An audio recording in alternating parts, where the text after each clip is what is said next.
ಮಕ್ಕಳನ್ನು ಚೆನ್ನಾಗಿ ಬೆಳೆಸೋದು ಹೌದು, ಇದು ಪ್ರತಿಯೊಬ್ಬ ಪೋಷಕರಲ್ಲೂ ಒಂದು ಮಹತ್ವಾಕಾಂಕ್ಷೆ ಯೋಜನೆ ಅಂತಲೇ ಹೇಳಬಹುದು.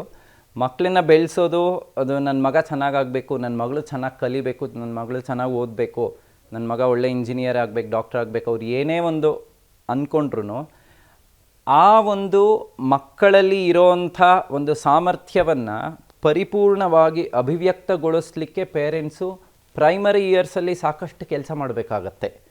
ಅದಕ್ಕೆ ಪೇರೆಂಟ್ಸ್ಗೆ ಅರಿವು ಮೂಡಿಸ್ಬೇಕು. ನಮ್ಮ ಪೇರೆಂಟ್ಸಲ್ಲಿ ಈ ಕಲಿಕೆ ಅಥವಾ ಈ ಮುಂದೆ ಕಾಂಪಿಟೇಟಿವ್ ಎಕ್ಸಾಮ್ಸು ಅಥವಾ ಯಾವುದೇ ಒಂದು ವಿಷಯ ತೊಗೊಂಡ್ರು ಮಗು ಚೆನ್ನಾಗಿ ಓದಬೇಕು ಅನ್ನೋದಾದರೆ ಚಿಕ್ಕ ವಯಸ್ಸಿಂದ ಪೆನ್ನು ಪುಸ್ತಕ ಹಿಡ್ಕೊಂಡು ಬರಿತಾ ಕೂತ್ಕೊಂಡ್ಬಿಡೋದು ಒಂದೇ ದಾರಿ ಅಂತ ಸಾಕಷ್ಟು ಎಜುಕೇಟೆಡ್ ಪೇರೆಂಟ್ಸ್ ಮನಸ್ಸಿನಲ್ಲಿ ಇದೆ. ಇದನ್ನು ಫಸ್ಟು ಆ ಪೇರೆಂಟ್ಸು ಸರಿಯಾದ ರೀತಿಯಲ್ಲಿ ಅರ್ಥ ಮಾಡ್ಕೊಳ್ಬೇಕು. ಬರೀ ಪೆನ್ನು ಪುಸ್ತಕ ಪೇಪರು ಹಿಡ್ಕೊಂಡು ಡೈಲಿ 3 ಅವರ್ಸ್ ಓದ್ತಾ ಕೂತ್ಕೊಂಡ್ಬಿಟ್ರೆ ಮಾತ್ರ ನನ್ನ ಮಗ ಚೆನ್ನಾಗಾಗ್ತಾನೆ, ನನ್ನ ಮಗಳು ಚೆನ್ನಾಗಿ ಓದ್ಬಿಡ್ತಾಳೆ ಅನ್ನೋದು ಸುಳ್ಳು. ಈ ಪೇರೆಂಟ್ಸು ಅವರ overall development, balanced life style ಅಂತ ಏನು ಹೇಳ್ತೀವಿ, ಇದ್ರ ಕಡೆಗೆ ಗಮನ ಕೊಡಬೇಕಾಗತ್ತೆ. ಆ್ಯಸ್ ಎ ಸೈಕಾಲಜಿಸ್ಟ್ ಹೇಳೋದಾದರೆ, ಈ ಮಕ್ಕಳ ಮಾನಸಿಕ ಬೆಳವಣಿಗೆಗೆ ನಾವು ಎಷ್ಟು ಇಂಪಾರ್ಟೆನ್ಸ್ ಕೊಡಬೇಕಂದ್ರೆ, ಅಕಾಡೆಮಿಕ್ ಇಂಪ್ರೂವ್ಮೆಂಟಿಗೆ ಎಷ್ಟು ಕೊಡ್ತೀವೋ ಮೆಂಟಲ್ ಹೆಲ್ತ್ ವೆಲ್ಬೀಯಿಂಗಿಗೂ ನಾವು ಅಷ್ಟೇ ಕೊಡಬೇಕಾಗತ್ತೆ. ಹೇಗೆ ಕೊಡಬೇಕು ಅಂತ ನಮ್ಮ ಪೇರೆಂಟ್ಸಲ್ಲಿ ಅರಿವು ತುಂಬ ಬೇಕು. ನಮ್ಮ ಭಾರತ ದೇಶದಲ್ಲಿ ಹೇಗಾಗಿದೆ ಅಂದರೆ, ನಮ್ಮ ಲೈಫ್ ಸ್ಟೈಲ್ ಹಿಂದಿನ ಕಾಲದಲ್ಲಿ ನಮ್ಮ ಜಾಯಿಂಟ್ ಫ್ಯಾಮಿಲಿ ಸಿಸ್ಟಮ್ ಇತ್ತು. ಆ ಫ್ಯಾಮಿಲಿ ಸ್ಟ್ರಕ್ಚರ್ಸಲ್ಲಿ ನಮ್ಮ ಸಾಕಷ್ಟು ಕೌಶಲ್ಯಗಳಾಗಲಿ ಬೇರೆ ಬೇರೆ ಒಂದು ಸ್ಕಿಲ್ಸ್ ಸಹಜವಾಗೇ ಸಿಗ್ತಾ ಇತ್ತು. ಈಗ ಒಂದು ಮಗು ಬೆಳೀತಾ ಇದೆ ಅಂದರೆ ಜಾಯಿಂಟ್ ಫ್ಯಾಮಿಲಿನಲ್ಲಿ ಯಾರೋ ಚಿಕ್ಕಪ್ಪ ದೊಡ್ಡಪ್ಪ ಅವ್ರು ಕರ್ಕೊಂಡೋದ್ರು, ಶಾಲೆಗೆ ಇವ್ರು ಬಿಟ್ಟರು, ಅಲ್ಲಿ ಬಿಟ್ಟು ಬಂದರೆ ಸಾಕು. ಹಿಂದಿನ ಕಾಲದಲ್ಲಿ ಫೋನು ಇರ್ತಿರಲಿಲ್ಲ, ಏನೂ ಇಲ್ಲ. ಮಗುನ ಶಾಲೆ ಕಾಂಪೌಂಡ್ ಹತ್ರ ಬಿಟ್ಟರೆ ಸಾಕು, ಮಗು ಹೋಗೋದು. ಮತ್ತಿನ್ನು ಸಂಜೆನೇ ನೋಡೋದು ಮಗುನ. ಸಂಜೆ ಮನೆಗೆ ಬಂದಮೇಲೆ ಅಮ್ಮಂದ್ರಿಗೆ ಅಥವಾ ಅಪ್ಪಂದ್ರಿಗೆ ಪುರ್ಸೊತ್ತು ಇರ್ತಿರ್ಲಿಲ್ಲ ಶಾಲೆಯಲ್ಲಿ ಏನಾಯಿತು ಅಂತ ಕೇಳಲಿಕ್ಕೆ. ಸೊ ಮಕ್ಕಳೇನು ಮಾಡ್ತಿದ್ರು, ಯಾರು ಫ್ರೀ ಇದ್ದಾರೋ ಅವ್ರ ಹತ್ರ ಹಂಚ್ಕೊಳ್ತಾ ಇತ್ತು, ಯಾರು ಅವ್ರದ್ದೇನು ಕೆಲಸ ಇದೆಯೋ ಅದನ್ನು ನೋಡ್ಕೊಳ್ತಾ ಇತ್ತು. ಈ ಒಂದು ಕೂಡು ಕುಟುಂಬ ಸಿಸ್ಟಮ್ಮಲ್ಲಿ ಮಕ್ಕಳ ಕಲಿಕೆ ವಿಧಾನವೇ ಬೇರೆ. ಈ ವಿಧಾನ ಪೇಷನ್ಸ್ನ ತರ್ತಾ ಇತ್ತು.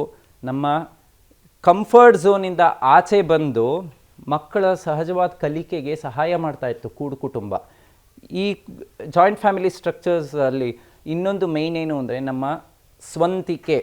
ಇವಾಗಿನ ಮಕ್ಕಳಲ್ಲಿ ಹೇಗಾಗಿದೆ ಅಂದರೆ, ಮಕ್ಕಳು ಅಮ್ಮ ನನಗೆ ಇವತ್ತು ಇದು ಸೇರ್ತಾ ಇಲ್ಲ, ಈ ತಿಂಡಿ ಬೇಡ, ನನಗೆ ಕೊತ್ತಂಬರಿ ಸೊಪ್ಪು ಹಾಕಿದ್ರೆ ಸೇರೋದಿಲ್ಲ ಅಂತ ಮೆನು ಅಥವಾ ಅದರೊಳಗೆ ಏನು ಹಾಕಬೇಕು ಏನು ಹಾಕಬಾರ್ದು ಅಡುಗೆಗೆ ಅಂತ ಹೇಳಿ ಅಮ್ಮನ ಹತ್ರ ಮಾಡಿಸ್ಕೊಳ್ತಾರೆ ಎಷ್ಟೋ ಜನ ಮಕ್ಕಳು. ತಾಯಿಯಂದರು ಅದಕ್ಕೆ ಕೇಳ್ತಾರೆ, ಹೌದಾ ಮಗು ನಿನಗೇನು ಬೇಕಮ್ಮ ಹೇಳಮ್ಮ, ಕೇಳಿ ಮಾಡಿಕೊಡ್ತಾರೆ. ನಾವೇ ಮಕ್ಕಳಿಗೆ ಚಾಯ್ಸ್ ಕೊಟ್ಟು ಕೊಟ್ಟು ಕೊಟ್ಟು ಬೆಳೆಸ್ಬಿಟ್ಟಿರ್ತೀವಿ. ದೊಡ್ಡವರಾದಮೇಲೆ ಅವ್ರು ಯಾವುದೋ ಕೆಲಸದ ಮೇಲೆ ಯಾವುದೋ ಆಫೀಸ್ಗೆ ಇನ್ಯಾವುದೋ ಹೋಗ್ತಾರೆ. ಅಲ್ಲಿಗೆ ಹೋಗಿ ಹೋಟೆಲ್ಗೆ ಹೋದರೆ ತನಗೆ ಬೇಕಾಗಿರೋವಂಥ ಚಾಯ್ಸ್ ಇರೋವಂಥ ಫುಡ್ ಸಿಗೋದಿಲ್ಲ. ಆ ಮಗುಗೆ ಆವಾಗ ತೊಂದರೆ ಆಗುತ್ತೆ. ಸೊ ನಾವು ಚಿಕ್ಕ ವಯಸ್ಸಲ್ಲಿ ಏನೇನು ಹ್ಯಾಬಿಟ್ಸ್ ಹೇಳ್ಕೊಟ್ಟಿರ್ತೀವೋ ಅದು ದೊಡ್ಡವರಾದಮೇಲೆ ಈ ರೀತಿ ಇಂಪ್ಯಾಕ್ಟ್ ಆಗುತ್ತೆ. ಸೊ ಹೀಗೆ ಕೂಡು ಕುಟುಂಬದಲ್ಲಿ ಸಿಗ್ತಾ ಇದ್ದಿದ್ದಂಥ ಸ್ಕಿಲ್ಸ್ ಕಲಿಕೆ ಏನೈತೆ ನಮಗೆ ಇವಾಗಿನ ಕಾಲದಲ್ಲಿ ಸಿಗ್ತಾ ಇಲ್ಲ. ಹಾಗಾಗಿ ಮಕ್ಕಳು ಇನ್ನೊಂದು ಮುಖ್ಯವಾದ ವಿಷಯ, ಕೂಡು ಕುಟುಂಬದಲ್ಲಿ ಅವರವರ ಜೊತೆ ಮಕ್ಕಳ ಜೊತೆ ಅವರು ಆಟ ಆಡಿ ಬೆಳೀತಾ ಇದ್ದರು. ಅದೊಂದು ತುಂಬ ಇಂಪಾರ್ಟೆಂಟು. ಈಗಿನ ಮಕ್ಕಳಲ್ಲಿ ಒಂದೊಂದೇ ಮಕ್ಕಳು ಅಥವಾ 2 ಮಕ್ಕಳು ಇದ್ರೂ ಸಂಜೆ ಹೊತ್ತು ತುಂಬ ಆ್ಯಕ್ಟಿವಿಟೀಸಿಗೆ ಹಾಕ್ಬಿಟ್ಟಿರ್ತಾರೆ.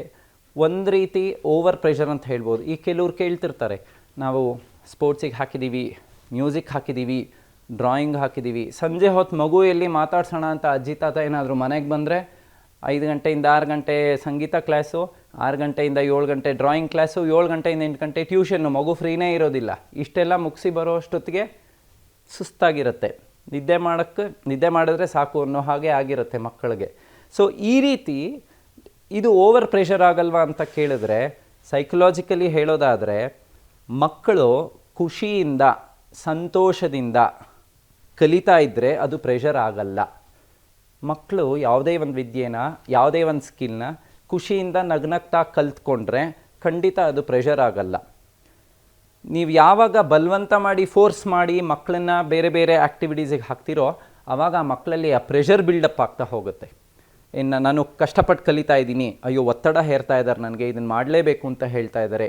ಸೊ ಖುಷಿಯಿಂದ ಕಲ್ತಿದ್ದಂಥದ್ದು ಯಾವುದನ್ನು ಅದು ಸ್ಟ್ರೆಸ್ ಕ್ರಿಯೇಟ್ ಆಗೋದಿಲ್ಲ, ಡಿಸ್ಟ್ರೆಸ್ ಕ್ರಿಯೇಟ್ ಆಗೋದಿಲ್ಲ ಮಕ್ಕಳಲ್ಲಿ. ಸೊ ಇದು ಒಂದು ಇಂಪಾರ್ಟೆಂಟ್. ನಾವು ನೋಡಿ ಪೋಷಕರು ಯಾವುದಕ್ಕೆ ಸೇರಿಸಬೇಕು, ಯಾವುದಕ್ಕೆ ಸೇರಿಸಬಾರ್ದು, ಮಕ್ಕಳ ಒಂದು ಇಂಟ್ರೆಸ್ಟ್ಸ್ ಏನಿದೆ ನೋಡಿ ಮಕ್ಕಳನ್ನ ಸೇರಿಸೋದು ಒಳ್ಳೆಯದು.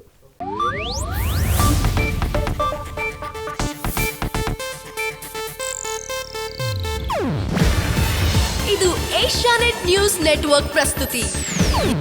ನೀವು ನೋಡ್ತಿದ್ದೀರಾ ಏಷ್ಯಾನೆಟ್ ಸುವರ್ಣ ನ್ಯೂಸ್.